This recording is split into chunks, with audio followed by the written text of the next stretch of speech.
Three bikers surrounded Lawrence Bennett, a blind former police officer, outside a quiet lakeside diner. They laughed at his white cane and mocked the aging German shepherd beside him. One of them kicked the cane away. Another reached for the dog's harness. Then, the largest biker suddenly charged. But before he could touch the blind man, the German shepherd exploded into action, knocking him to his knees and holding him there without breaking the skin. The laughter vanished, because these men did not know that this was no ordinary guide dog. He had once been a legendary police canine trained to track dangerous criminals and protect his partner at any cost. And they were about to discover that the blind former officer was not nearly as helpless as he appeared. What happens next will remind you never to mistake disability for weakness, or silence for surrender. Before we begin, leave a comment with your country, and let us see how far this story of courage and loyalty can reach.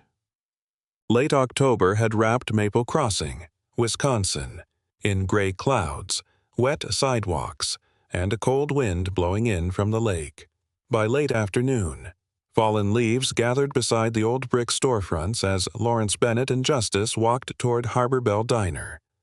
Lawrence held a white cane in his right hand and the rigid handle of Justice's guide harness in his left.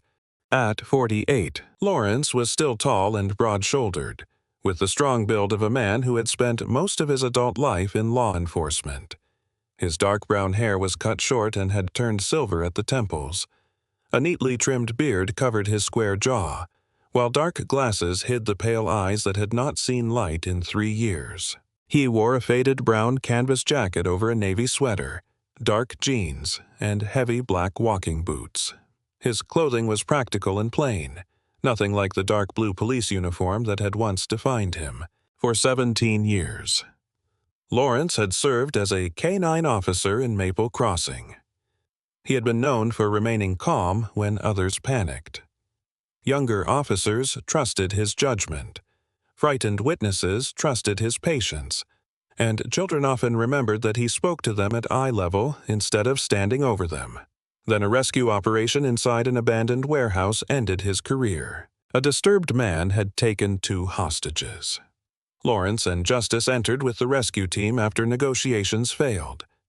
They found the hostages alive, but an explosive device detonated as Lawrence guided them toward an exit. The blast threw him against a steel beam. The hostages survived. Lawrence lost his sight. Months of treatment followed. He learned to identify rooms through echoes, count steps between doors, prepare meals by touch, and recognize traffic through engine sounds.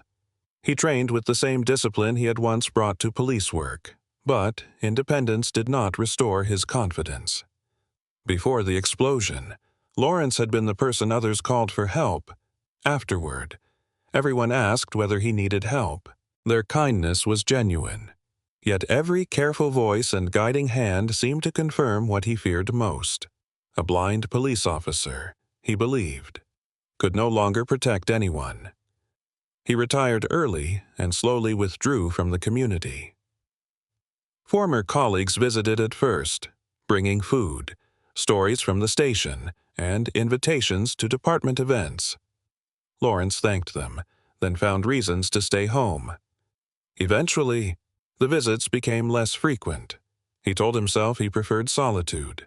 The truth was that he could not bear being remembered as the man he used to be. Justice walked steadily beside his left leg. The 8-year-old German shepherd was large and muscular, with a deep chest, powerful shoulders, and a black and tan coat that had begun to silver around the muzzle. A thin scar crossed the fur above his right front leg, left from an old pursuit in which he had shielded Lawrence from an armed suspect.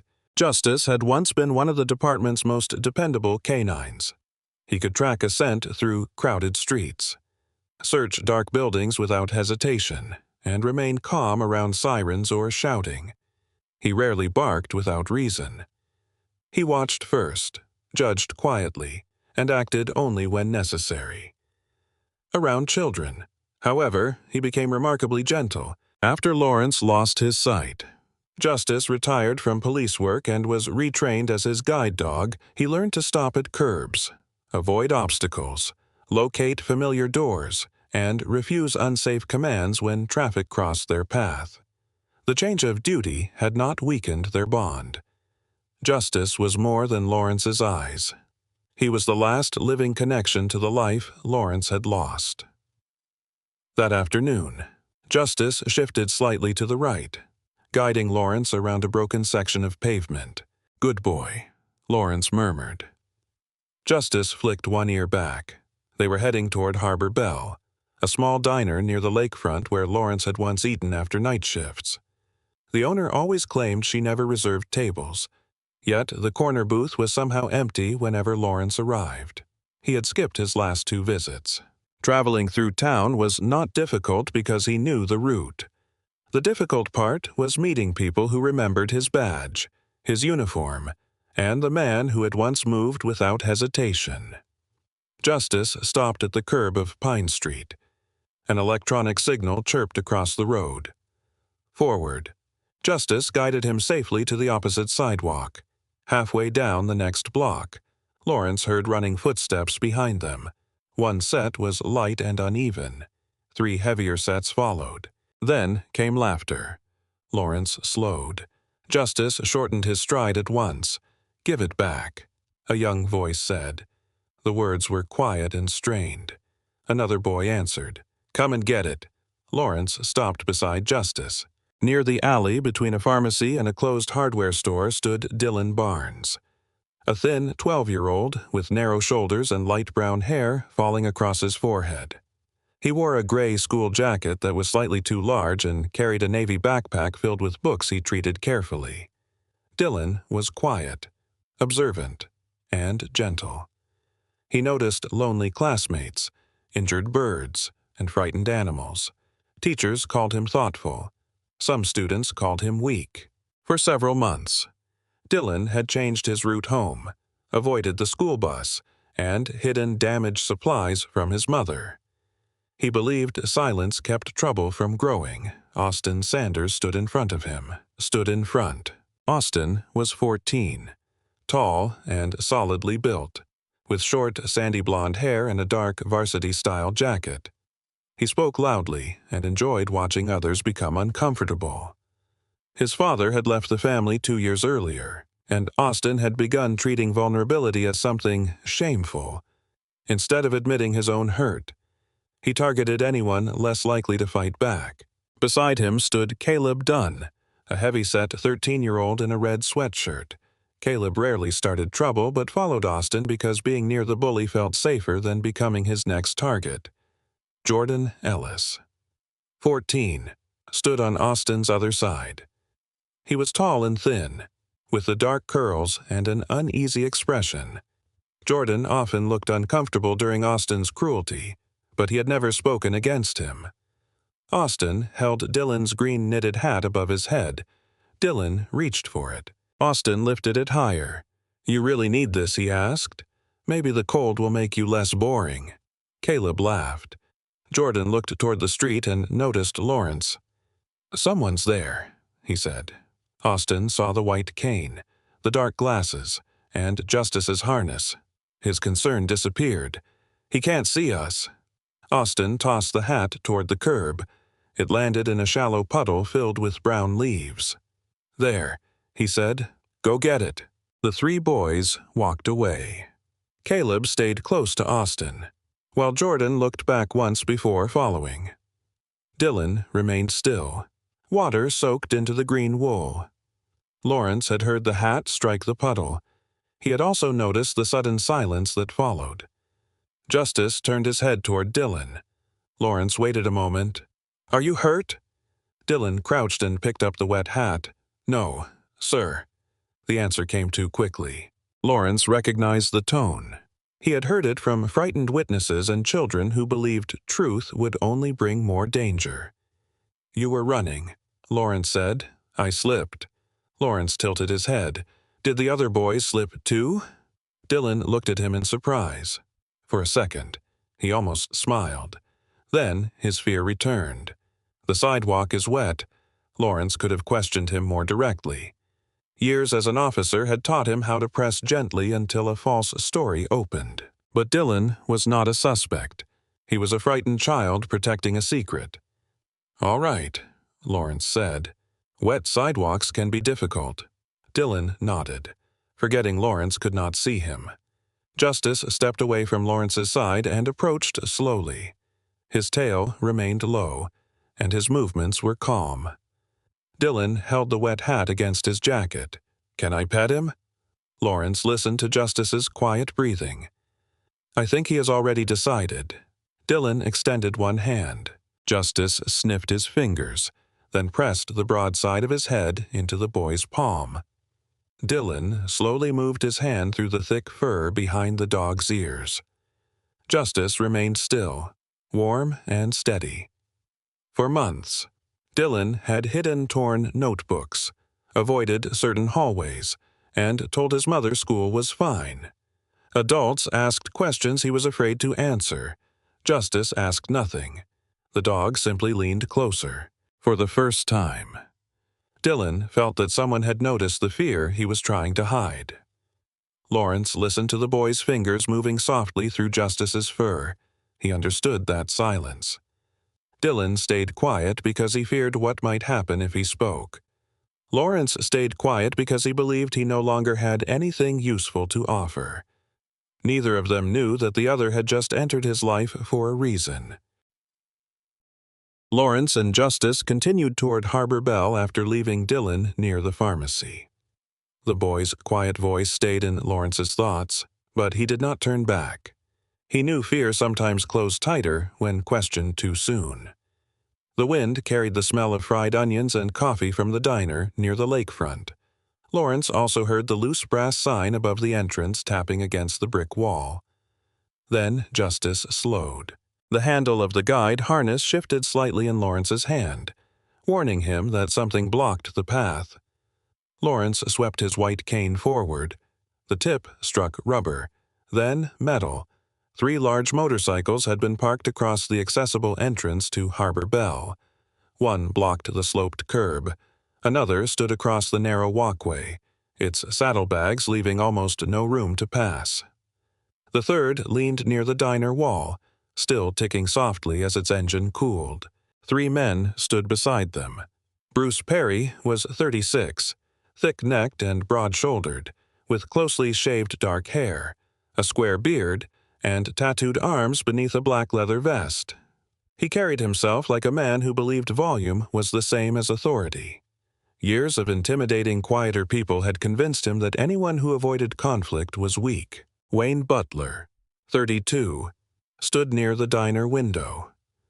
He was shorter and leaner than Bruce, with a narrow face, restless eyes, and a thin mustache.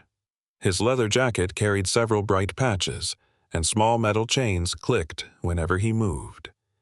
Wayne rarely began trouble on his own. He laughed at Bruce's jokes and followed his lead because being useful to a stronger man made him feel protected. Logan Hughes was 34, tall and solidly built, with shoulder-length brown hair tied behind his neck and a pale scar above his left eyebrow. He spoke less than the others and often watched before joining in. There was uncertainty beneath his rough appearance, but he had spent so many years following louder men that silence had become his easiest choice. The bikers had already been making sport of people passing the diner. Bruce had mocked an elderly man for walking slowly. Wayne had whistled at a delivery worker carrying heavy boxes. Logan had said little, though he had not stopped either of them. Now Bruce noticed Lawrence. His attention moved from the dark glasses to the white cane, then to Justice's harness. A grin spread beneath his beard. "Well, look at this," he said. "Someone brought his own traffic guide." Wayne laughed immediately. Logan glanced toward the blocked entrance but remained quiet. Lawrence kept one hand on Justice's harness. "Your motorcycles are blocking the accessible ramp." Bruce looked at Wayne as if Lawrence had delivered a joke. "He wants us to move. Maybe the dog asked him to say it," Wayne replied. Bruce gave a sharp whistle. Justice's ears shifted toward the sound, but he did not move. Bruce slapped the side of his thigh. "Come here, boy." Lawrence's expression remained calm. "Do not call him." Bruce whistled again. "Why not? Maybe he wants a better owner." Justice stayed beside Lawrence, steady and silent. A German shepherd like that should be with someone who can actually see where he is going. Bruce said. The words drew another laugh from Wayne. Logan lowered his gaze toward his coffee cup. Lawrence measured the voices around him. Bruce stood directly ahead and slightly to the right. Wayne was closer to the window, his jacket chains marking each movement. Logan remained farther back near the third motorcycle, breathing more slowly than the others. "Move the motorcycles," Lawrence said. "Please clear the entrance." Bruce stepped closer. The heavy heels of his boots struck the pavement with deliberate force. "Walk around them. The street is not a safe route." "Sounds like your problem." Across Lake Avenue. Dylan stood beneath the striped awning of Maple Oven Bakery. He had gone there to wait for his mother, Jean Barnes, to finish work. Jean was 40, of medium height, with warm brown skin, hazel eyes, and dark hair pinned into a neat knot beneath a white bakery cap. She was patient with customers and worked long hours without complaint. Raising Dylan alone had made her practical and strong, but it had also made her tired enough to miss some of the fear he hid behind short answers. Through the bakery window, Dylan saw her placing bread into paper bags near the register. He did not enter. His wet green hat was hidden inside his backpack, and he did not want her to ask what had happened. Then he noticed Lawrence and Justice across the street. Dylan recognized Justice first, a few minutes earlier. The German shepherd had leaned into his hand with quiet warmth. Now the dog stood differently. His head was level. His tail hung low. His powerful body remained close to Lawrence's left leg. Bruce moved nearer to the white cane. "Maybe you should stay home if the world is too difficult," he said. Lawrence heard the distance between them shrinking. "I asked you to clear a public access point. This does not need to become a larger problem." Bruce laughed. "You threatening us? No." The answer was simple. That seemed to irritate Bruce more than anger would have. Wayne moved beside him, eager to support the performance. He probably thinks the cane makes him important. Logan looked towards the diner door. Several customers were watching through the glass. "Just move one of the bikes," Logan said quietly. Bruce turned toward him. "What? There's room near the curb. Move one." Wayne's smile faded as he looked between them. Bruce stared at Logan for a moment, then dismissed him with a shake of his head. "You getting soft?" Logan said nothing else. Lawrence heard the tension inside the group. Bruce needed the others to follow him. Wayne wanted approval. Logan no longer sounded amused. Old instincts began arranging the details in Lawrence's mind. 3 men, 1 dominant, 1 follower, 1 uncertain. The diner wall stood to his left. The nearest motorcycle blocked the forward path. Passing to the right would place him near the street. Justice remained between him and the men, ready to guide him away if necessary. Lawrence had believed those skills belonged to the officer he used to be. Yet the information came easily. Bruce stepped close enough that Lawrence could smell coffee, stale tobacco, leather, and engine oil. "That dog is wasted on you," Bruce said. "You probably cannot even tell when he is looking at you. I know exactly what Justice is doing. You cannot see him. I do not need sight to understand my partner." The word partner changed something in Bruce's tone. He whistled again, louder this time. "Come on, dog." Justice deliberately turned his head away. Wayne gave a short laugh. "Looks like he does not like you either." Logan almost smiled. Bruce noticed. "Shut up." Wayne immediately went silent. Lawrence heard it all, the sudden end of Wayne's laughter, Logan's slow breath, and Bruce's increasing frustration. He extended his cane again, confirming the position of the motorcycle tire. "I am asking one final time." Lawrence said, "Move the motorcycles." Bruce looked down at the cane. Then he kicked its tip. The impact knocked it sideways. A sharp vibration traveled through the shaft into Lawrence's wrist. Dylan flinched from across the street. His hand moved toward the bakery door. All he had to do was open it and call his mother. Jean would come outside. Other adults would follow. But Austin's voice returned inside his memory. "Tell anyone. And tomorrow gets worse." Those words had controlled Dylan for months. He had heard them near the lockers, behind the gym, and at the bus stop. He no longer treated them like a threat. He treated them like a rule. Dylan's fingers touched the door handle, then stopped. Outside Harbor Bell, Bruce nudged the cane again with the toe of his boot. "What are you going to do about it?" Lawrence drew the cane back. The gesture was controlled, but something inside him had changed. Bruce had not only insulted him, he had deliberately interfered with the tool Lawrence depended upon to move safely. Justice stepped half a pace forward. The German shepherd did not bark or growl. He simply positioned his body between Lawrence and the three men. His shoulders tightened beneath the black and tan coat, and his ears turned directly toward Bruce. Logan lowered his coffee. "That dog is working," he said. "Leave him alone." Bruce looked back at him. "Nobody asked you." Wayne shifted his boots, uncertain whether to laugh. Lawrence listened. Bruce remained ahead. Wayne stood near the window. Logan stayed beside the third motorcycle.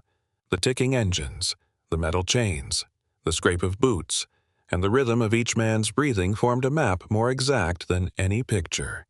Lawrence felt Justice's side close to his leg. He realized the years had not erased his instincts. Blindness had not taken away his ability to understand danger. It had only taken away his belief in that ability. Across the street, Dylan remained frozen beneath the bakery awning, watching another person face the kind of cruelty he knew too well. Justice stayed silent in front of Lawrence. Lawrence tightened his grip on the harness and turned his face precisely toward Bruce, for the first time in 3 years. He did not feel like a helpless man waiting for someone else to protect him. He felt like an officer assessing a threat. Justice remained half a step ahead of Lawrence, his body forming a silent barrier between his handler and the three bikers. The wind pushed cold air along Lake Avenue, carrying the smell of coffee, wet leaves, and motorcycle exhaust across the sidewalk. Behind the diner window, several customers had stopped eating and begun watching. Bruce Perry stepped closer. His heavy boots landed slowly, as though he wanted Lawrence to hear each one. The deliberate rhythm carried more arrogance than caution. He stopped within arm's reach and looked down at the black handle rising from Justice's harness. "That thing must be worth something," Bruce said. Lawrence kept his face turned toward the man's voice. "Do not touch it." Bruce smiled and reached forward. His leather vest creaked as his shoulder moved. Lawrence heard the faint brush of fabric before Bruce's fingers reached the harness. Justice's ears flattened slightly.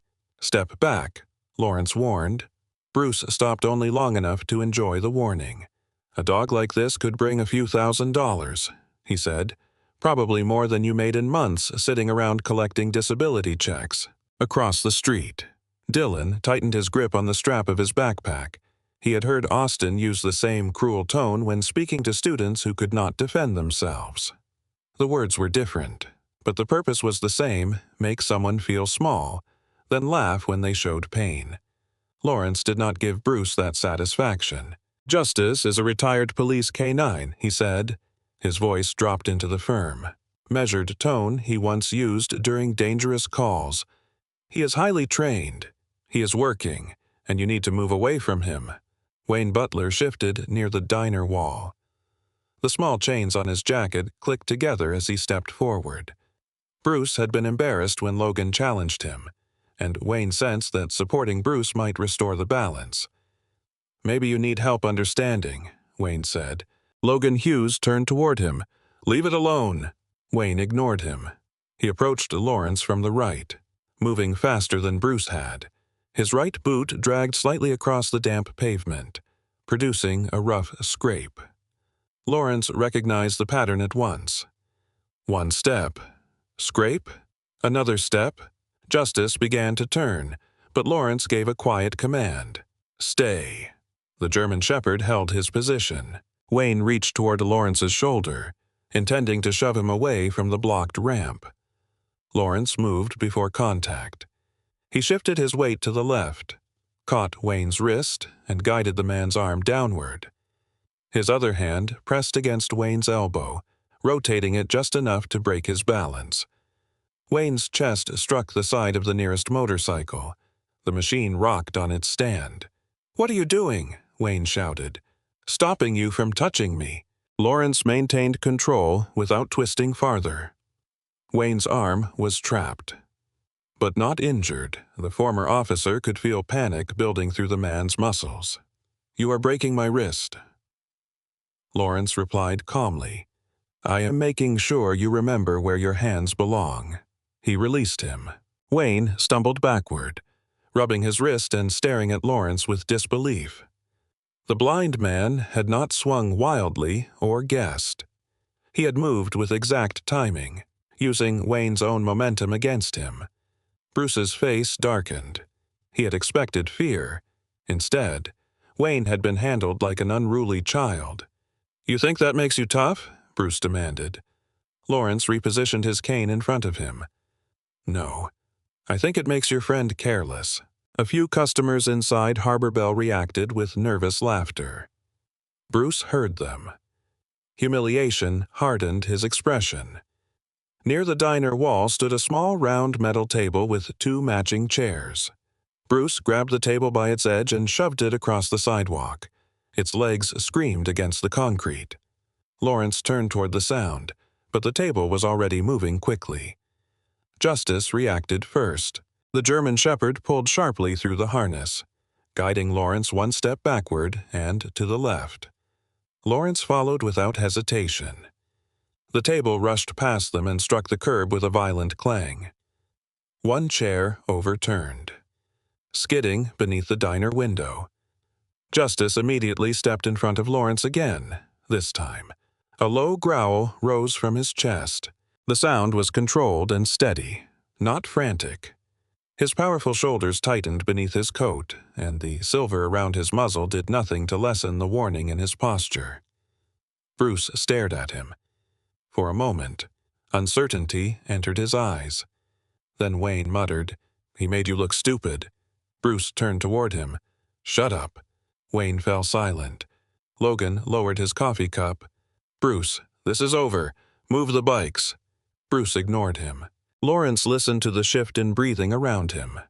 Wayne was farther back now, favoring his right wrist. Logan remained near the 3rd motorcycle, but his weight had moved forward. Bruce stood beyond the overturned table, breathing heavily through his nose. "Leave," Lawrence said. "No one here needs to get hurt. The offer should have ended the confrontation." Bruce chose pride instead. He charged. His boots hammered against the pavement in 2 heavy strides. Lawrence released the harness handle. "Justice." Hold the German Shepherd exploded forward. Justice struck Bruce in the chest with enough force to stop his momentum. At the same time, his jaws closed around the thick leather sleeve of Bruce's right arm. He did not bite through the material. He turned his body sideways and pulled downward. Bruce dropped to one knee with a cry of shock. His free hand slapped against the pavement to keep him from falling completely. Justice maintained his grip, controlling the arm with trained precision. "Get him off," Bruce shouted. "Stop resisting," Lawrence said. Bruce tried to pull away. Justice tightened his stance but did not shake his head or tear the sleeve. Every movement remained disciplined. Across the street, Dylan watched without blinking. He had expected violence to look wild. Austin's cruelty was always noisy shoves in hallways, books knocked from hands, laughter after someone fell. This was different. Lawrence had not struck Wayne after gaining control of him. He had released him as soon as the threat ended. Justice had enough strength to injure Bruce badly, yet the dog held only the leather sleeve. There was power in both of them. There was also restraint. Wayne moved half a step forward. Justice's eyes shifted toward him without releasing Bruce. Wayne stopped. Logan placed his coffee cup on the motorcycle seat and began approaching more carefully. Lawrence heard the faint crunch of gravel beneath his left boot. "Stay where you are." Logan. Logan froze. His expression changed. "How do you know it is me? You were standing 12 feet behind Bruce," Lawrence replied. "Your boots are heavier than Wayne's, but you place less weight on your left leg. You also stepped on loose gravel beside the third motorcycle." Logan looked down at the ground as though seeing the stones for the first time. Lawrence continued, "Wayne is closer to the diner window. His jacket chains move every time he breathes. Bruce is on one knee in front of Justice." Wayne's face lost color. Logan stared at Lawrence. "You knew where all of us were." "I have known since you started talking." The answer settled over the group. Logan had seen Lawrence's cane and assumed blindness meant helplessness. Now he understood that the former officer had mapped the entire space through sound, movement, and years of training. He raised both hands. "I am not coming closer." "Good." Bruce pulled against Justice again. The German Shepherd held him in place. "Justice," Lawrence said. "Steady." The dog's ears turned briefly toward his handler. His jaws remained fixed on the leather, but the pressure did not increase. Dylan noticed the immediate obedience. Lawrence could have used the moment to humiliate Bruce. He could have insulted him, threatened him, or allowed Justice to cause greater pain. Instead, he remained composed. "You had several chances to walk away," Lawrence said. "You still have one. Stop fighting the dog." Bruce's resistance weakened. Wayne stepped farther back from the sidewalk. Logan remained still, watching Lawrence with a mixture of caution and reluctant respect. Dylan felt something change inside him. For months, he had believed there were only two choices when someone attacked: remain silent or become as cruel as the attacker. Lawrence had shown him a third. A person could stand firm without becoming hateful. He could stop harm without enjoying another person's fear. Strength did not have to destroy someone in order to protect what mattered. Justice kept Bruce on one knee. Lawrence stood beside him, breathing evenly, his dark glasses facing forward. The man who had believed blindness had made him useless now controlled the entire sidewalk without throwing a single punch. Across Lake Avenue, Dylan slowly released his backpack strap. He was still afraid, but for the first time, he began to wonder whether fear had to decide what he did next. Bruce Perry remained on one knee, his right sleeve trapped firmly in Justice's jaws. The German Shepherd held him without shaking or tearing, his paws planted against the wet sidewalk and his body perfectly balanced. Wayne stood several feet away, rubbing his wrist. Logan had stopped near the third motorcycle, his hands raised slightly. Lawrence listened to the breathing around him. Bruce's came fast and angry. Wayne's was nervous and uneven. Logan's remained slower, though tension had entered it. Behind the diner window, chairs scraped as customers moved closer to watch. Across Lake Avenue, Dylan still stood beneath the bakery awning, staring at the scene with both hands wrapped around his backpack straps. The confrontation appeared to be over. "Justice," Lawrence said, "release." The dog opened his jaws immediately. Bruce pulled his arm away and stumbled backward. Deep marks showed in the leather sleeve. But Justice had not broken the skin. The German Shepherd returned to Lawrence's left side and stood alert beside him. Lawrence kept his voice controlled.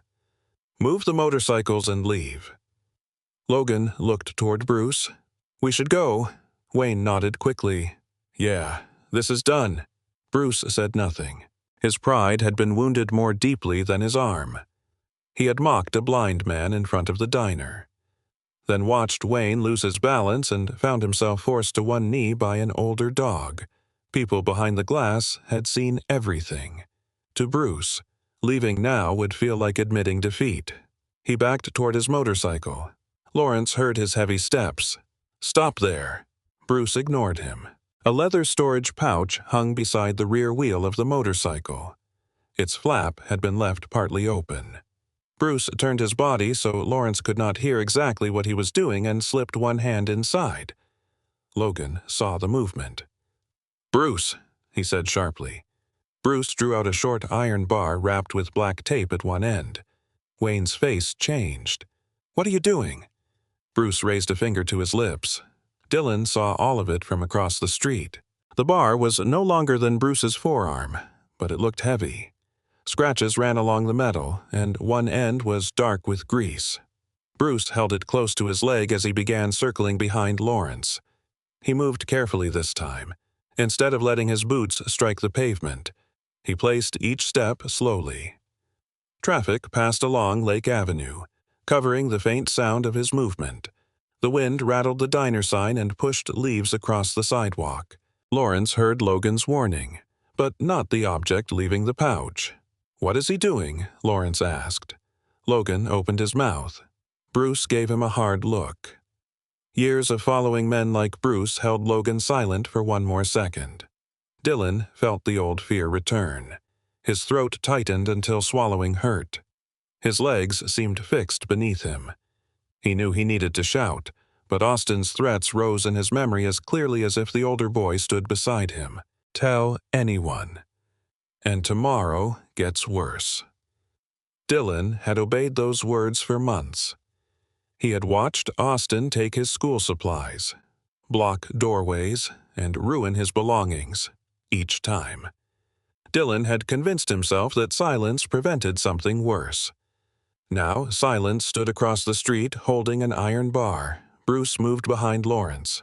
Justice turned one ear, sensing motion but unable to see the concealed weapon from his position. Lawrence kept his attention on Wayne and Logan, believing Bruce had returned to the motorcycles. Dylan looked through the bakery window. Jean Barnes was behind the counter, handing a loaf of bread to an elderly customer. Her dark hair remained pinned beneath her white cap, and flour dusted the sleeves of her pale blue work shirt. She was close enough to help, but Bruce was already lifting the iron bar. There was no time to run inside. Dylan tried to call out. The first sound barely left his throat. "Behind you." The traffic swallowed it. Bruce raised the bar above his shoulder. Dylan remembered Lawrence noticing the fear in his voice without seeing his face. He remembered Justice pressing his head into his hand without asking him to explain anything. They had recognized his fear.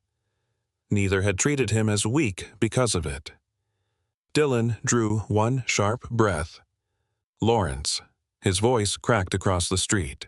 Bruce froze for half a second. "He has a metal bar behind you." Lawrence moved immediately. He dropped his weight and stepped hard to the left. The iron bar cut through the space where his shoulder had been. Bruce's momentum carried him forward, and the weapon struck the edge of the metal table with a violent clang. "Justice, take him." Justice launched toward the sound. The German Shepherd struck Bruce from the side, driving him off balance. At the same time, he caught the taped end of the iron bar between his jaws and twisted his head. The bar flew from Bruce's hand. It skidded beneath one of the motorcycles. Bruce fell, face down on the sidewalk. Justice planted his front paws beside the man's shoulders and pressed his body over Bruce's back. He did not bite. A low growl vibrated through his chest. "Hold," Lawrence commanded. Justice became still. Wayne lifted both hands. "I'm done." Logan backed away from the motorcycles. He pulled the bar. "We didn't tell him to do that." Bruce tried to move. Justice's growl deepened. "Stay down," Lawrence said. The front door of Harbor Bell opened. Martha Cole, the 63-year-old owner of the diner, stepped outside carrying a wooden broom. She was short and sturdy, with silver hair cut above her shoulders and the determined expression of a woman who had managed difficult customers for nearly 40 years. Since losing her husband 6 years earlier, she had run the diner alone and had developed very little patience for anyone who mistook kindness for weakness. 2 customers followed her. Frank Miller was a 58-year-old mechanic with a heavy build, gray coveralls, and hands darkened by years of engine grease. Beside him came Olivia Morris, a 35-year-old home care nurse with auburn hair tied in a loose ponytail and a calm manner shaped by years of helping frightened patients. "Martha," Lawrence said, "call the police." "Already done," she replied, and the camera caught everything. A security camera beneath the diner awning blinked with a small red light. Frank kicked the iron bar farther away. Olivia approached Lawrence but stopped before touching him. "Are you injured?" "No." "You are sure I am, across the street." Jean heard Dylan's shout and rushed from the bakery. She crossed quickly, worry tightening her usually gentle face. "Dylan, are you hurt?" He shook his head. The man was going to hit Lawrence. Jean looked toward Bruce lying beneath Justice. "You warned him." "Yes." Dylan's voice trembled as badly as his legs. Jean placed an arm around his shoulders and pulled him close. Police sirens reached Lake Avenue moments later. Officer Rebecca Allen arrived first. She was a 43-year-old patrol supervisor with short dark hair, an athletic build, and a calm, direct manner. She had worked with Lawrence before his injury and knew both him and Justice well, but she kept her attention on the threat before acknowledging him. "Justice," Lawrence said. "Release and return." The dog stepped away from Bruce and returned to Lawrence's side. Rebecca handcuffed Bruce while another officer secured Wayne and Logan. The iron bar was photographed and placed in an evidence bag. Martha led the officers inside to review the camera footage, which showed the blocked ramp, Bruce kicking Lawrence's cane, Wayne approaching him, the metal table being shoved, and the final attack with the iron bar. Bruce, Wayne, and Logan were arrested for harassment, assault, and their roles in the confrontation. Logan admitted he had seen Bruce take the weapon. Wayne tried to minimize what he had done until Rebecca reminded him the entire incident had been recorded. After the patrol cars pulled away, Dylan remained beside Jean near the bakery entrance.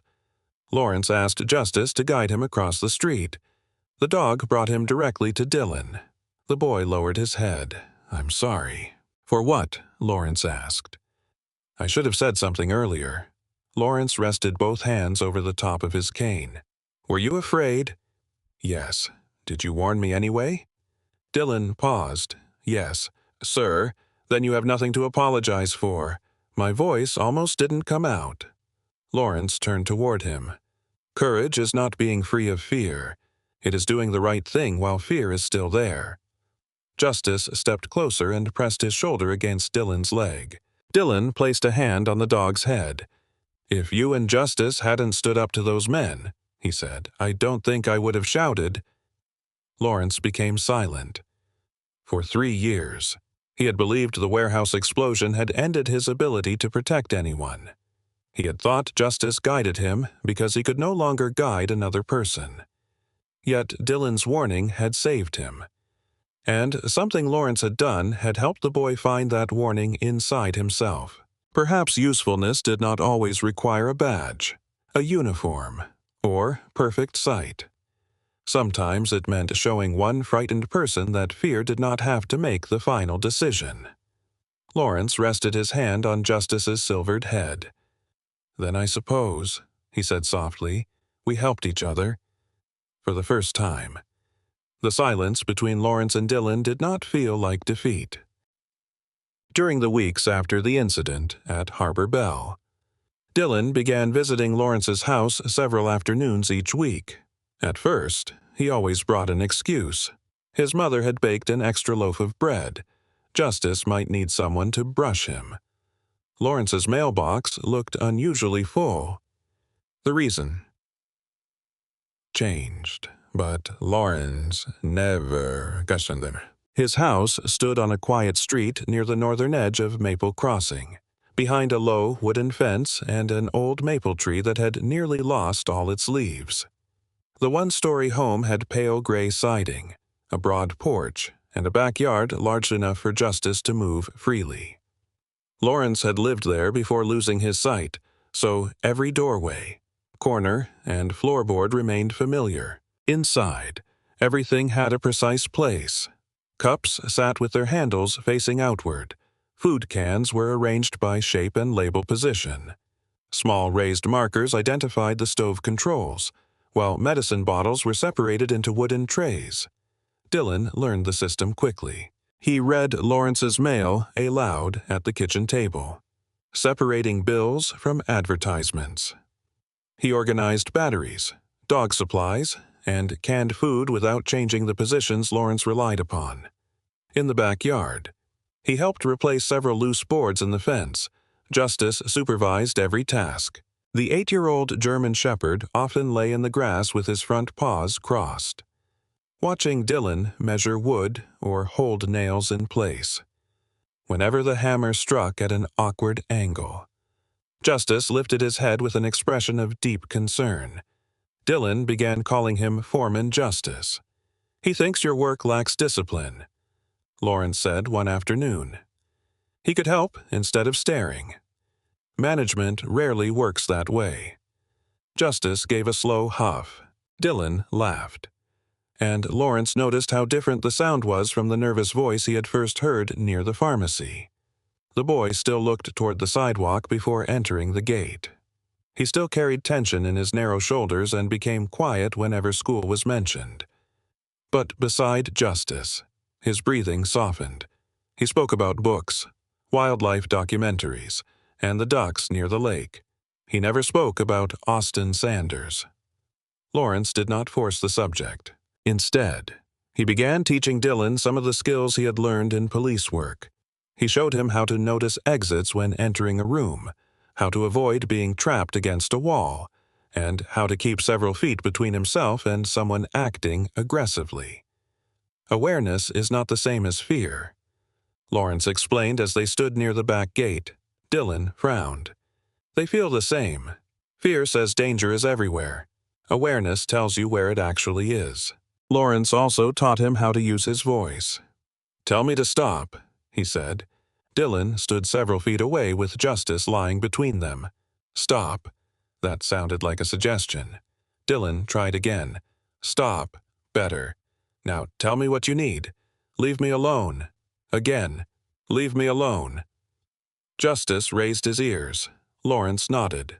Short, clear, no apology. Dylan practiced stepping backward without turning away, keeping his hands visible, and calling for help loudly enough to attract attention. Lawrence never taught him to win a fight. "The goal is to leave safely," he said, "not to prove you are stronger. What if someone still comes closer? Create distance. Find witnesses. Call an adult. What if that doesn't work? Protect yourself only long enough to escape." Dylan looked doubtful. "That is not what happens in movies. Movies sell popcorn. I am trying to keep you out of the hospital." Justice rolled onto one side as if the lesson had become tiresome. The visits continued until Lawrence began expecting the sound of Dylan's bicycle near the gate. Justice often waited by the porch before the boy arrived, recognizing the rhythm of the wheels before Lawrence heard them. One rainy Thursday, Dylan sat at the kitchen table reading a letter from the electric company. Lawrence stood by the counter preparing coffee, while Justice rested near the back door. Dylan's navy backpack lay beside him. Justice suddenly lifted his head. He sniffed the air, rose, and walked toward the bag. After circling once, he pressed his nose against the front pocket. Dylan stopped reading. Justice sniffed again and pushed the backpack several inches across the floor. "Leave it," Dylan said. The command came too quickly. Lawrence turned from the counter. What did he find? Nothing. Just school stuff. Justice nudged the bag again. Dylan stood so abruptly that the chair legs scraped against the floor. Lawrence heard the change in his breathing. He had once heard that same tight rhythm from witnesses who wanted to speak but feared what would happen afterward. Justice. "Come." The dog returned to Lawrence's side, though his eyes remained on the backpack. Lawrence did not reach for it. "I will not open your bag without permission," he said. Rain tapped against the windows. Dylan looked at the backpack as though it held something dangerous. "If I show you," he asked, "will you tell my mom that depends on whether someone is hurting you." Dylan lowered his head. "Then you will." "I will not promise secrecy if secrecy keeps you unsafe." For several seconds, Dylan said nothing. Then he lifted the backpack onto the table and slowly opened it. The first thing he removed was a spiral notebook with half its cover torn away. Several pages had been ripped from the middle. Next came a cracked plastic pencil case containing 2 broken pens and a bent mechanical pencil. Then Dylan reached into the front pocket. He placed 4 folded pieces of paper on the table. Lawrence could not read them, so Dylan did. The first said, "No one likes you." The second said, "Tell a teacher and see what happens." The third contained a crude drawing of a boy hiding behind a dog. The final note read, "Lawrence's little coward." Dylan's voice weakened with each sentence. Justice moved close and rested his head against the boy's leg. Lawrence sat across from him. "How long has this been happening?" "Since spring." "Was Austin responsible?" Dylan nodded, then remembered Lawrence could not see him. "Yes." The truth came slowly at first, then all at once. Austin had taken his lunch money, hidden his jacket, and blocked the bathroom doorway so he would be late for class. He had shoved him against lockers and threatened that things would become worse if Dylan told a teacher. Caleb sometimes carried the notes. Jordan often watched but walked away. Austin had also warned Dylan to stop visiting Lawrence. What exactly did he say, Lawrence asked. Dylan hesitated. "He said he would throw something poisoned into your yard for justice." Lawrence's hand tightened against the table. Anger rose sharply inside him, but he did not let it control his voice. "Why did you keep this hidden? I thought he would get bored if I stayed quiet." He did not. Dylan looked down. "I did not know what else to do." Lawrence pulled a lined notebook from a drawer and placed it on the table. "You are not going to fight him." Dylan looked surprised. "Then what do I do?" "We make it impossible for him to hide." Lawrence asked Dylan to describe every incident in order. Using a thick pen and raised writing guides, he recorded the dates, places, and names of possible witnesses. He asked careful questions. Was it before lunch or after? Which hallway? Who had been nearby? Had a teacher seen anything? Dylan remembered a cafeteria worker who had seen Austin knock away his tray. A bus driver had separated them once. Jordan had apologized after the missing jacket incident. "Write only what you know," Lawrence said, "not what you think someone meant." By the time Jean arrived, 3 pages of incidents lay beside the damaged school supplies. She entered wearing dark work pants and a pale blue bakery shirt dusted with flour. Exhaustion showed beneath her hazel eyes, but it disappeared when she saw the torn notebook. What happened? Dylan could not answer immediately. Lawrence pulled out the chair beside him. "He needs to tell you something." Jean sat and listened as Dylan described everything. Disbelief crossed her face first, followed by pain and anger. Yet she did not interrupt him. When he finished, Dylan whispered, "I'm sorry." Jean pulled him into her arms. "No, you do not apologize because someone hurt you. I should have told you. You should have felt safe enough to tell me." She replied, "That is not the same thing." Dylan pressed his face against her shoulder. Jean looked toward Lawrence. "What happens now? You contact the school in writing. Ask for a formal meeting. Keep copies of every note and every report. Dylan should not be placed alone with Austin." Jean nodded. "And the threat against justice?" she asked. "That must be documented too." Jean held Dylan more tightly. "You will not face this alone again." Dylan looked toward Lawrence. "You believe me, yes," Lawrence said. Jean touched her son's hair. "So do I." Justice settled beneath the table and placed one paw across Dylan's shoe. Lawrence rested his hand on the pages he had written. He had once believed protecting someone required a badge, a weapon, and eyes capable of searching dark places. That afternoon, He had used none of them. He had listened. He had believed a frightened boy. And by believing him, Lawrence had helped bring a hidden danger into the light. Maple Crossing Middle School held its fall fair on the second Saturday of November. A sharp wind crossed the football field. Orange leaves gathered beneath the bleachers, and the smell of cinnamon cider drifted between rows of folding tables. 3 days earlier, Lawrence had received an invitation to speak about police canines and community safety. Dylan read the letter aloud at Lawrence's kitchen table while Justice rested beneath the window. The school described Lawrence as an example of courage and resilience. Words that made his shoulders tighten. They do not need a blind former officer standing on a stage. Lawrence said. Dylan folded the letter. They need someone who knows what fear feels like. Lawrence turned toward his voice. Dylan sat with both hands resting on the envelope. He was still thin and quiet. But the weeks spent with Lawrence had changed the way he held himself. His shoulders no longer folded inward every time he spoke, and although fear still entered his voice, it no longer ended every sentence. They should hear you because you did not stop being brave when you lost your sight. Dylan continued. Not because they should feel sorry for you. Justice rose, crossed the kitchen, and pushed his muzzle beneath Lawrence's hand. Lawrence sighed. I see the two of you have already voted. Justice gave a soft huff. On the morning of the fair, Lawrence wore a dark wool coat over a blue shirt and black trousers. His beard was neatly trimmed, and his silvering hair had been combed back. Justice wore his clean black harness with a retired canine patch fixed to one side. The school grounds were crowded with families, students, and volunteers. Children painted pumpkins near the gymnasium. Firefighters displayed equipment beside the parking lot, while the school band attempted a cheerful song and missed several notes badly enough to make parents laugh. Lawrence stood near the temporary stage, one hand holding Justice's harness. You all right? Dylan asked. No. Dylan looked surprised.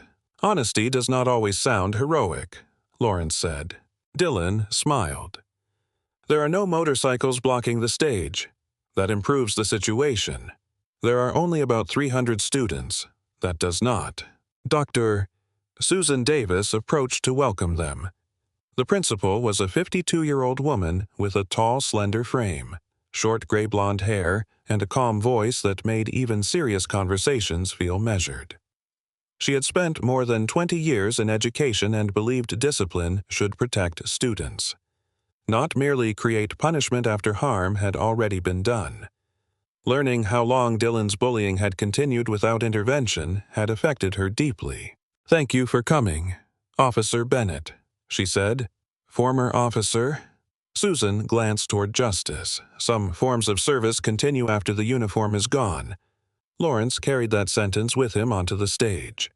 He began by explaining how police canines used scent, hearing, and training to find missing people, search buildings, and protect their handlers. Then he described Justice's transition from an active police dog to a guide dog. His job changed. Lawrence told the students, his value did not. The words came naturally, but they struck Lawrence more deeply than he expected. Justice demonstrated stopping at an obstacle, guiding Lawrence around a chair, and refusing to move when a volunteer rolled a cart across their path. The students laughed when Justice looked back at Lawrence with an expression of patient disappointment. He makes that face often, Lawrence said. Usually, when I believe I am giving the orders, the laughter was warm, not cruel. Lawrence spoke about recognizing danger, keeping distance, preserving evidence, and asking for help before a situation grew worse. He did not tell the students to prove they were stronger than someone threatening them. Strength is not always standing your ground, he said. Sometimes it is knowing when to leave. Sometimes it is calling attention to what another person wants hidden. And sometimes it is standing beside someone who is afraid. When the presentation ended, students asked questions about justice. One wanted to know whether working dogs ever became frightened.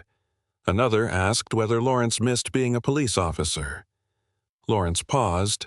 Yes, he answered, but missing an old purpose does not mean a new one cannot find you. Dylan listened from the side of the stage. For the first time, he saw Lawrence speaking to a crowd without sounding like a man apologizing for what he had lost. Afterward, the fair resumed around them. Jean helped at Maple Oven's table near the gym, serving slices of apple bread. Lawrence remained near the stage while Justice accepted careful attention from a line of children. Dylan walked toward the back of the field to photograph the student art display for his mother, behind the wooden bleachers. The fair sounded farther away. Austin Sanders stepped into his path. Caleb Dunn stood beside him in the same red sweatshirt he often wore after school. His round face looked uncertain, and his hands remained pushed inside the front pocket. Jordan Ellis stood several feet behind them, tall and narrow beneath a dark jacket, his curly hair moving in the wind. Unease was already visible in his expression. Austin had been questioned after Jean contacted the school. His classes had been adjusted, and teachers had been told to watch for retaliation. He blamed Dylan for every consequence. "So, this is your plan now?" Austin asked. "Hide behind a blind man and his old dog." Dylan stopped. The open field was behind him. The bleachers stood to his left. Austin remained several feet away. Lawrence's lessons returned in order. Find the exit. Keep distance. Use clear words. Do not argue. "I am going back to the fair," Dylan said. Austin stepped sideways and blocked the path. Caleb laughed, but the sound lacked confidence. Jordan looked toward the field. "Austin, people are close." Austin ignored him. "You think you are brave now because that dog saved you." Fear tightened Dylan's throat. His first instinct was to step backward. He kept his feet where they were. "I reported what you did," he said. "The notes, the stolen things, and the threats. You need to leave me alone." Austin's expression shifted. He had expected silence or an excuse. "You are still a coward." "No." Dylan replied. "I asked for help because what you did was wrong." Caleb stopped smiling. Austin moved closer. Dylan raised one hand, keeping the distance between them. "Stop." His voice shook, but the word was clear. Austin reached towards the phone in Dylan's other hand. "Give me that."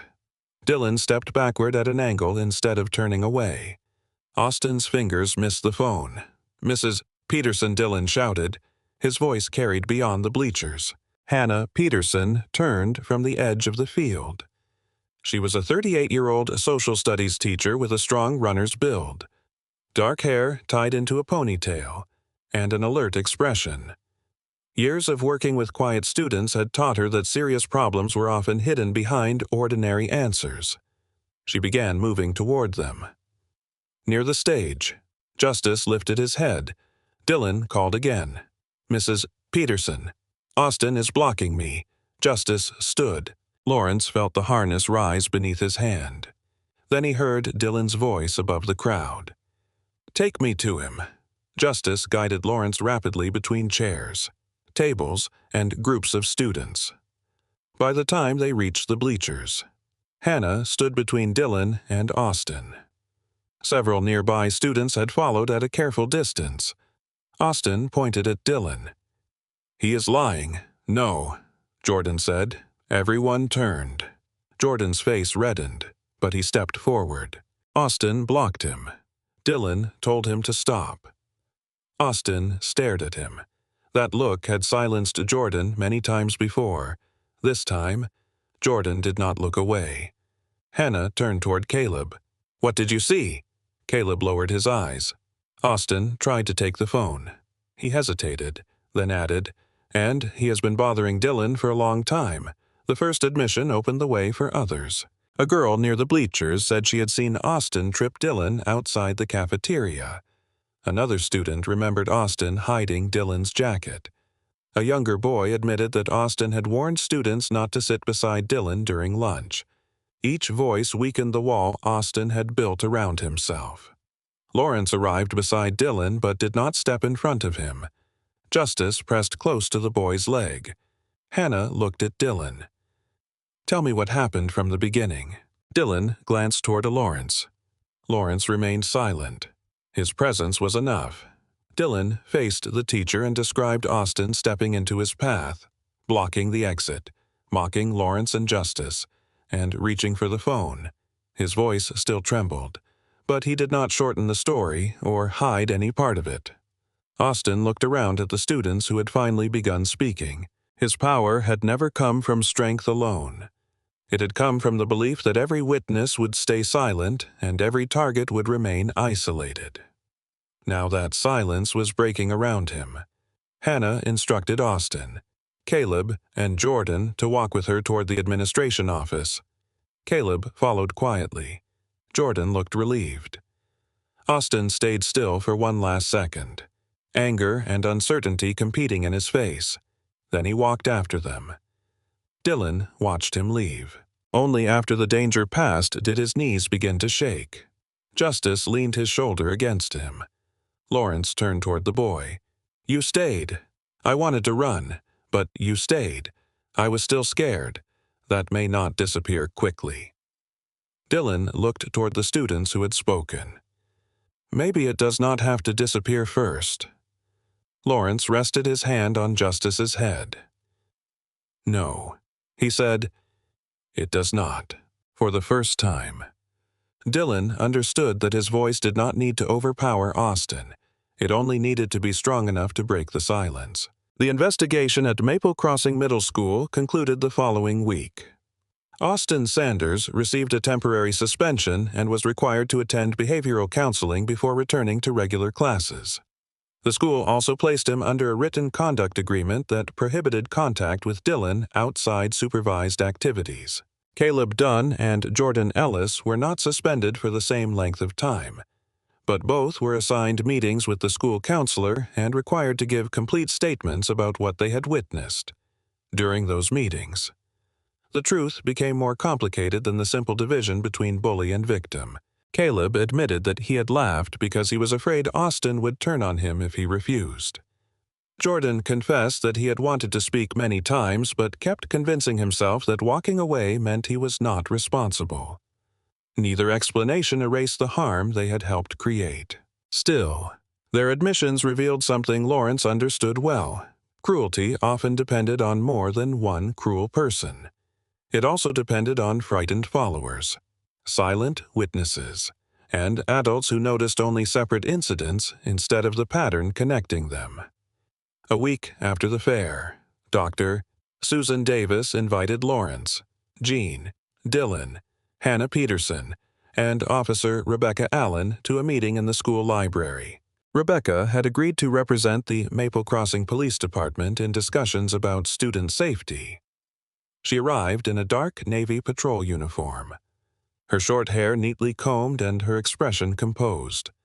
Although she had known Lawrence during his years as an officer, she treated him as an equal participant rather than a former colleague who needed special care. Justice lay beneath the long table beside Lawrence's chair. Susan sat at the opposite end with several folders arranged before her. She looked more tired than she had at the fair.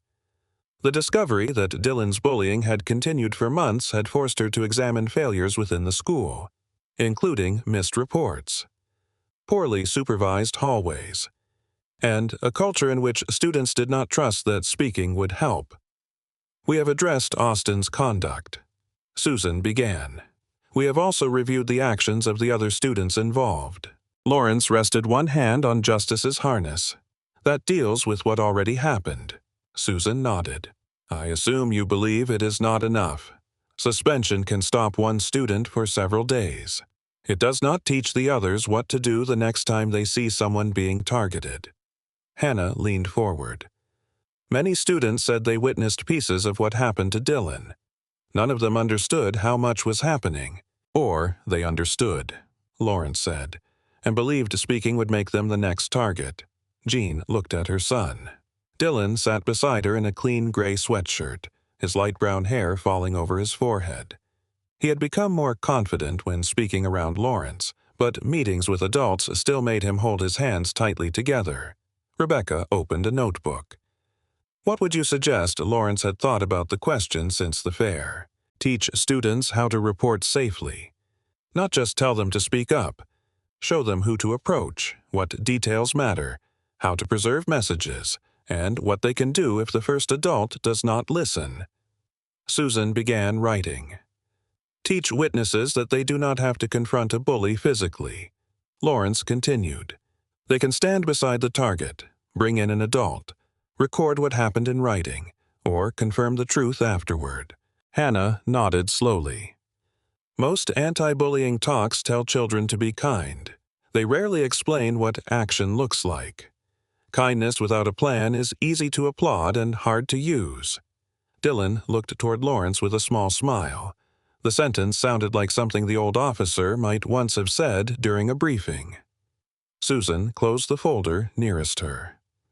"We have been considering a permanent program," she said.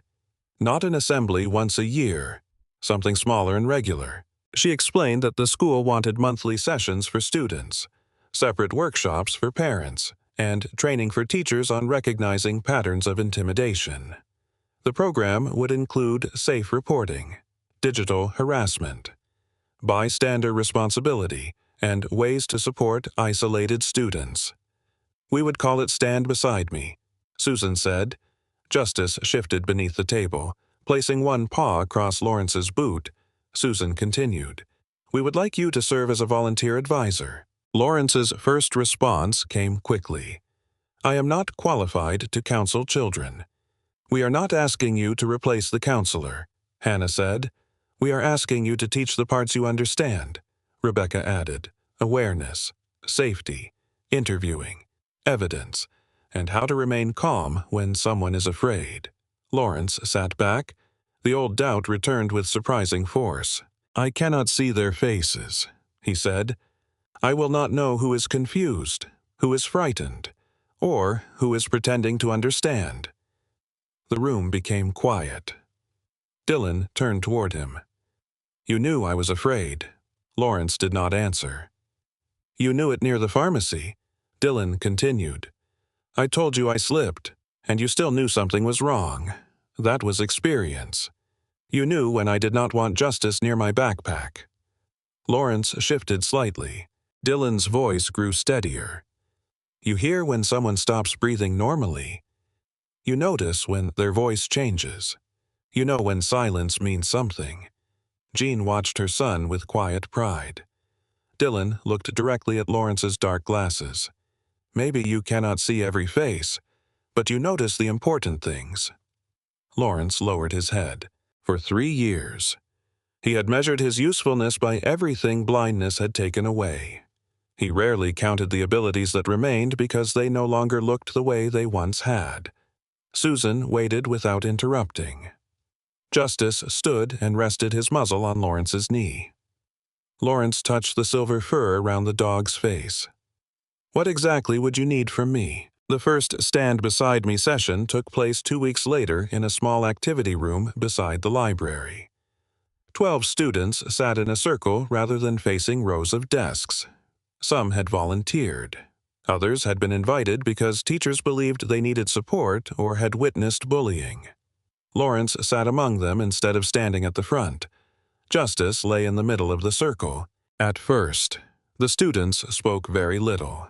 A 6th-grade girl named Abigail Ross sat with her arms folded tightly and her long dark braid resting across one shoulder. She had stopped eating in the cafeteria after several girls mocked her clothing. Beside her was 11-year-old Gabriel Patterson, a small boy with glasses and a serious expression who had witnessed classmates harassing another student online but feared losing his friends if he reported it. Lawrence did not ask anyone to share personal stories immediately. He began with simple questions. What is the difference between conflict and bullying?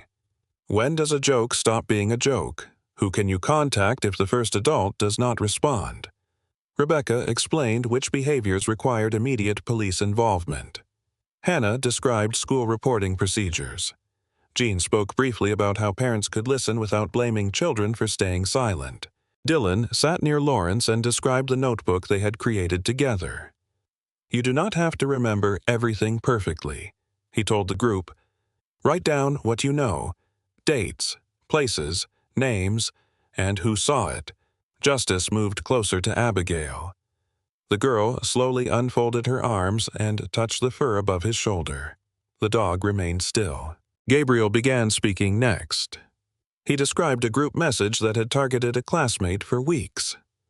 Once he started, 2 other students admitted they had seen the same messages.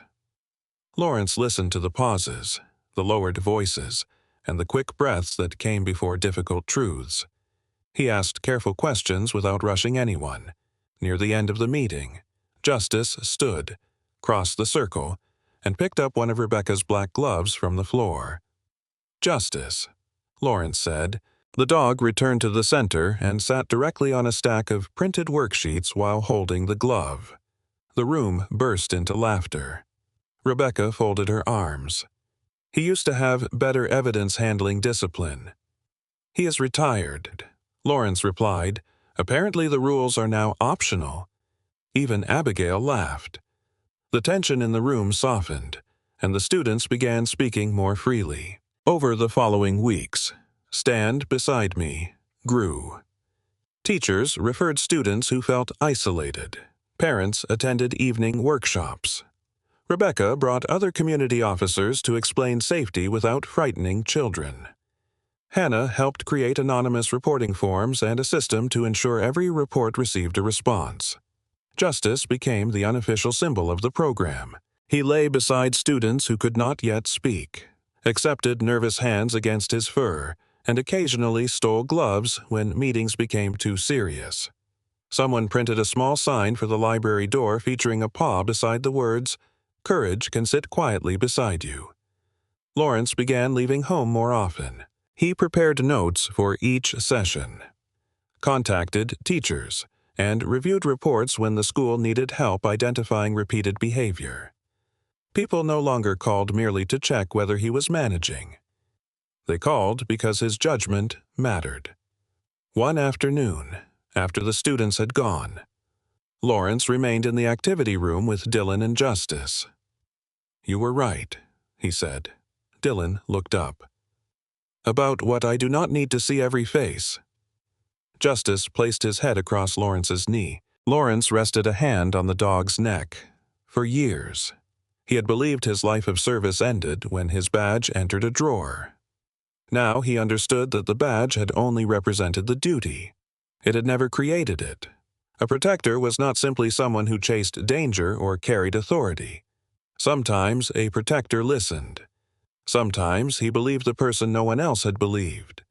Sometimes he sat quietly beside a frightened child until that child found enough courage to speak. Lawrence had lost his sight. He had not lost his purpose. Several months later, spring returned to Maple Crossing with pale sunlight, soft winds from the lake, and young green leaves unfolding along the waterfront.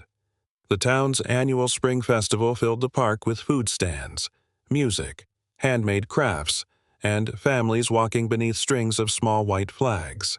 Near the center of the park, a wooden stage had been built facing the lake. Rows of folding chairs stretched across the grass, occupied by students, parents, teachers, police officers, and residents from neighboring towns. The gathering was larger than anyone had expected. Stand Beside Me had begun as a small school program, but stories about it had spread. Parents praised the practical workshops. Teachers reported that students were speaking earlier when problems appeared. Children who once ate alone had begun joining supervised lunch groups, and anonymous reports were now reviewed within 24 hours. Dylan Barnes stood behind the stage curtain holding several note cards. At 13, he was still thin, with light brown hair that refused to remain neatly combed.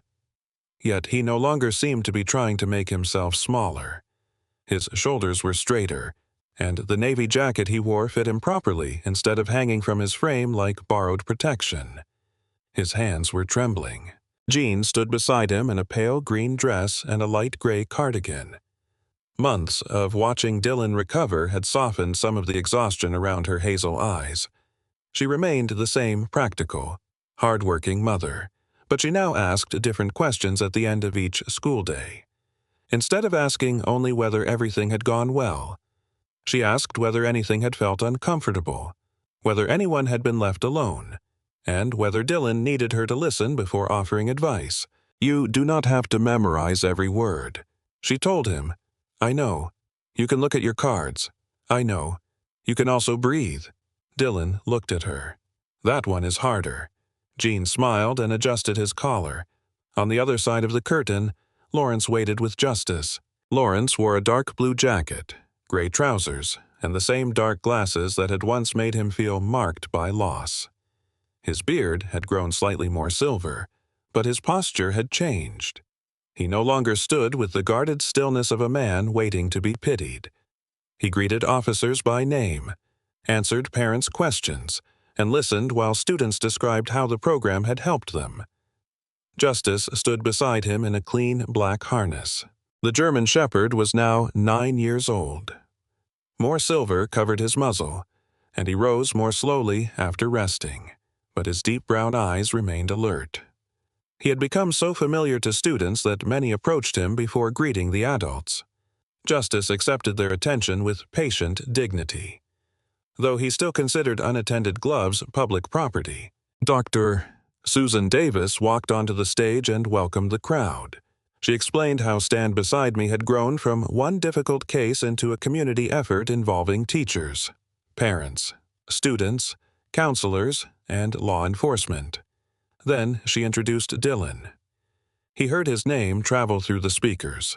For 1 second, the old instinct returned. Stay hidden. Do not draw attention. Do not give anyone a reason to notice you. Justice moved closer and pressed his shoulder gently against Dylan's leg. Dylan looked down at him. "You are not coming onto the stage with me," he whispered. Justice looked toward the stairs. Lawrence smiled. "I would not be too confident about that." Dylan took a slow breath and stepped into the sunlight. Applause rose from the chairs. He reached the microphone and placed his cards on the stand. For a moment, the faces before him blurred together. Students sat near the front. Gene stood beside the stage. Lawrence and Justice waited a few feet away. Dylan began quietly. "Last year, I thought silence could protect me." The crowd settled. "I believed that if I did not tell anyone what was happening, the person hurting me would eventually get bored. I thought speaking would make everything worse." He paused. His voice shook, but he continued. "What happened instead was that the silence became part of the bullying. It made the fear larger. It made me feel alone, and it made the person hurting me believe that no one would ever stop him." Several students lowered their eyes. Dylan did not name Austin. The speech was not about publicly humiliating him. It was about what everyone else could learn. "I used to think courage meant not being afraid. Then I met someone who was afraid of being seen as useless, even though he had spent his whole life helping people." Lawrence became still.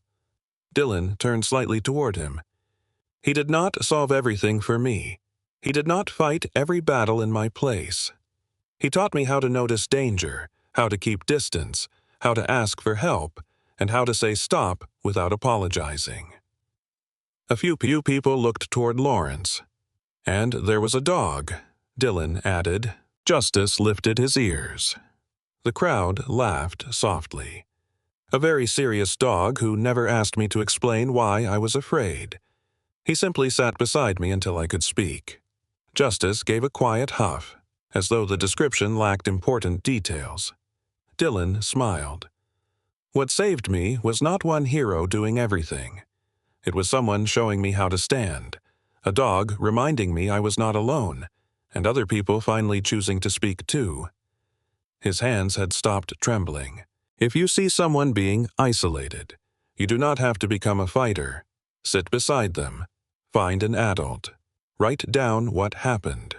Tell the truth when someone asks. Courage can begin with something very small." When Dylan finished, the applause rose slowly, then spread across the park. Jean wiped her eyes. Lawrence lowered his head and rested one hand on Justice's neck. Susan returned to the microphone, but Dylan asked her to wait. Two students carried a rectangular wooden plaque onto the stage. The wood had been sanded smooth and stained a warm brown.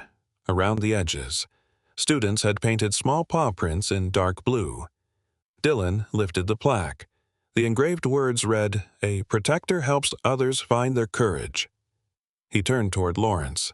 "This is for you." Lawrence stepped forward with Justice guiding him to the center of the stage. Dylan placed Lawrence's hand along the carved letters so he could trace them. For several seconds, Lawrence said nothing. Then he faced the microphone. "I spent a long time believing that the most useful part of my life was behind me," he said. "I thought losing my sight meant losing my ability to guide anyone." He turned toward Dylan's voice. "But this boy taught me something too." Dylan looked surprised. "He reminded me that being needed does not always mean leading from the front.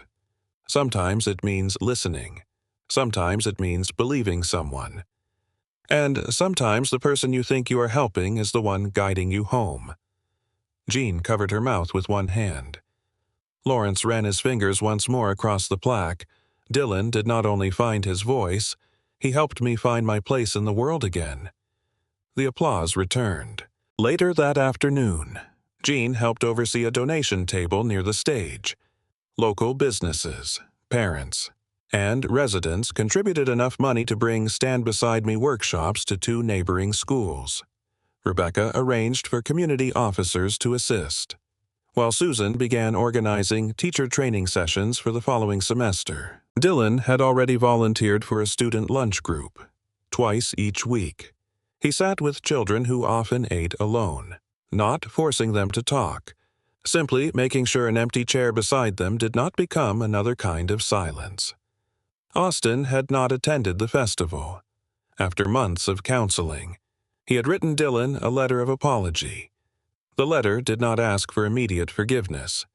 It admitted that he had used fear to control people because he did not know what to do with his own anger. Austin had also begun completing community service hours at Maple Crossing Animal Rescue.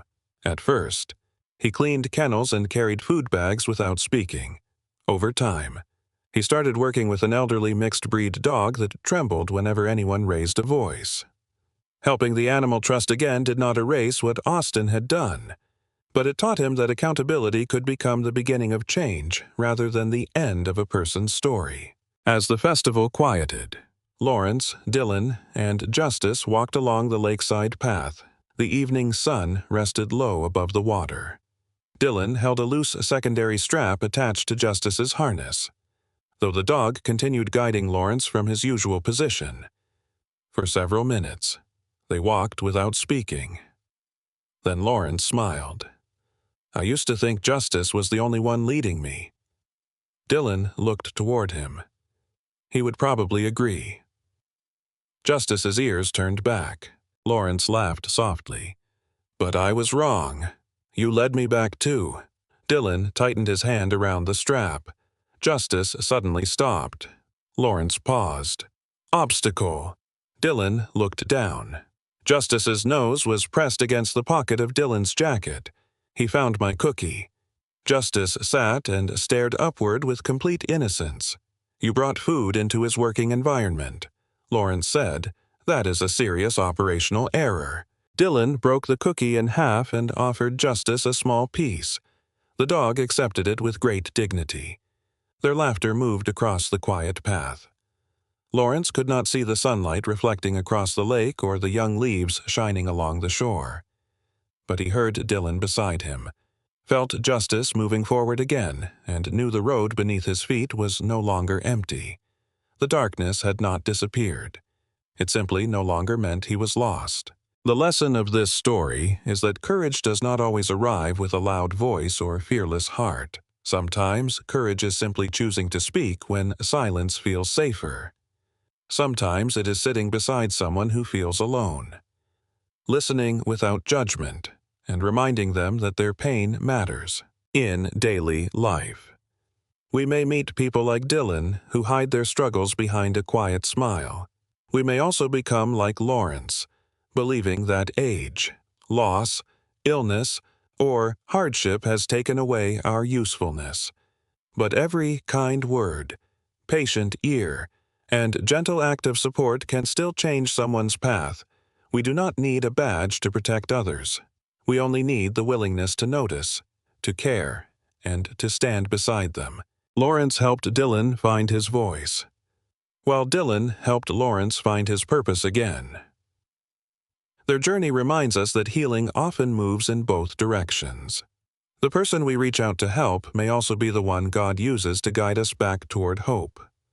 What did this story mean to you? Have you ever found courage because someone stood beside you, or helped another person feel less alone? Please share your thoughts in the comments. If this story touched your heart, please like and share it with someone who may need a little hope today. Subscribe to the channel for more heartfelt stories about courage, loyalty, healing, and the beautiful bond between people and animals. May God bless you, protect your family, strengthen anyone who is facing fear in silence, and place kind and faithful companions along your path.